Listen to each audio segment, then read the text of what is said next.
अब अपन देखते हैं कि टेम्परेचर क्या है। ये वेदर का बहुत इम्पॉर्टेंट वेरिएबल है। ठीक है, वेदर का एक इम्पॉर्टेंट वेरिएबल है, कंपोनेंट है, कुछ भी बोल सकते हैं ना, कोई दिक्कत नहीं है। मेज़रमेंट ऑफ टेम्परेचर, टेम्परेचर की मेज़रमेंट ऐसा यूनिट अपन किस में मापते हैं, डिग्री सेल्सियस में मापते हैं। लेकिन है क्या इसकी मतलब CGS यूनिट क्या है, केल्विन है। अब सेल्सियस क्या होता है, इन Celsius scale melting and boiling point अपना 0 डिग्री सेल्सियस होता है वाटर का, अपने को पता है, और बॉइलिंग पॉइंट जो है वो 100 डिग्री सेल्सियस है। ठीक, रिस्पेक्टिवली। ओके, डिग्री सेल्सियस, इसमें तो कोई कन्फ्यूज़न नहीं है, अपन बचपन से पढ़ते जा रहे हैं और अपने को। अब डिग्री सेल्सियस को फ़ारेनहाइट में कन्वर्ट करने के लिए क्या किया जाता है, नहीं, फ़ारेनहाइट को डिग्री सेल्सियस में कन्वर्ट करने के लिए क्या करना पड़ता है। तो मैं इस फॉर्मूले को याद नहीं करती हूँ, क्योंकि मैंने डिग्री सेल्सियस को फ़ारेनहाइट में कैसे कन्वर्ट करते हैं ये याद कर लिया है, तो मेरे को इसमें बहुत कन्फ्यूज़न होता है।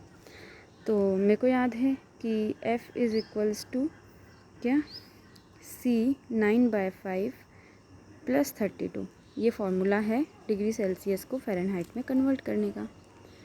तो मैंने एक फार्मूला रट लिया, मेरे को ये रटने की ज़रूरत नहीं है, क्योंकि यहाँ से फिर जब अपने को जो कुछ भी निकालना हो तो अपन चेंज कर सकते हैं। हो गया, तो ये इसको तो ठीक रहने दो टाइप्स। अब Fahrenheit scale the melting and boiling point 32 degree Fahrenheit इसका मेल्टिंग पॉइंट है वाटर का, और 212 डिग्री फ़ारेनहाइट जो है वो बॉइलिंग पॉइंट है। ठीक है, इसको कन्वर्ट अपन कर रहे हैं, Fahrenheit is equals to 9/5 Celsius + 32। ठीक है, ये हो गया। अब Kelvin, absolute temperature is measured in Kelvin, absolute temperature को केल्विन में मेज़र करते हैं। When there is no activity of molecule of substance, okay, जब मॉलिक्यूल की कोई भी एक्टिविटी नहीं होती है तो वो 0 डिग्री केल्विन कहलाता है।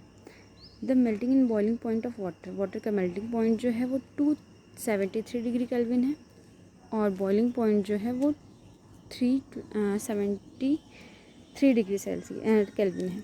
ठीक है, अब क्या करते हैं अपन, जब केमिस्ट्री में सॉल्व करते थे तो सेल्सियस को केल्विन में करने के लिए क्या करते थे, 273 का ऐड कर देते थे, यही कर रहे हैं।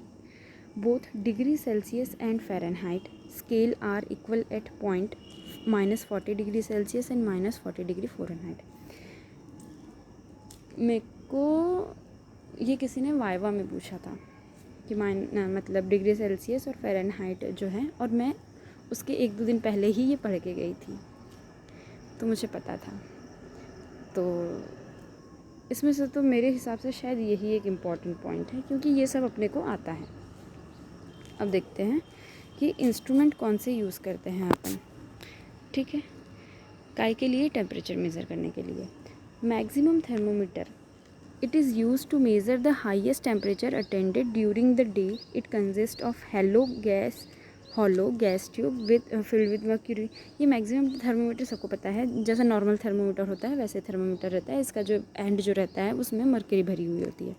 ठीक है, अब मिनिमम थर्मोमीटर में क्या होता है, मिनिमम थर्मोमीटर में उसी मर्क्यूरी की जगह अपन अल्कोहल का एक बीकर में या फिर किसी भी एक इसमें अल्कोहल रख देते हैं, और वो अल्कोहल से मिनिमम टेम्परेचर जो है वो अपन मेज़र करते हैं।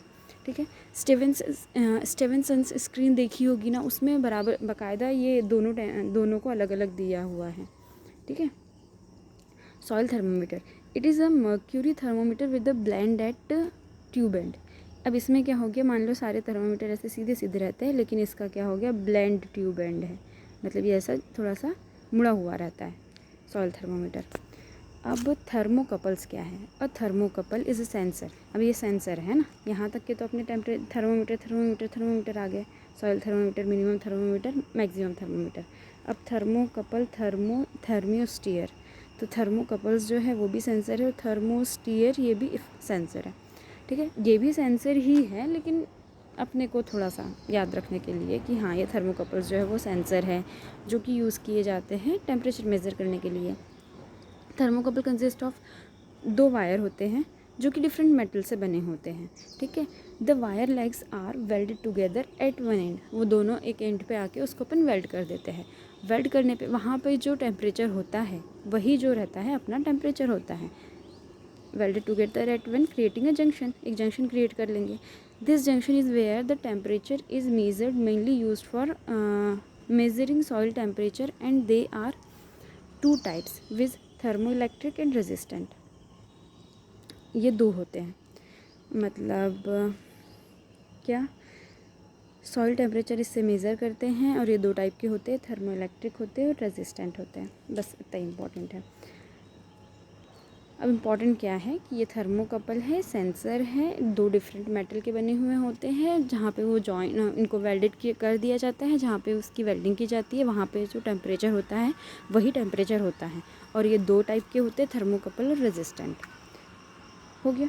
अब थर्मो रजिस्टर क्या होते हैं, ये बहुत इफ़ेक्टिव होते हैं, कॉस्ट इफ़ेक्टिव सेंसर होते हैं, बहुत एक्यूरेट होते हैं और कॉस्ट इफ़ेक्टिव होते हैं।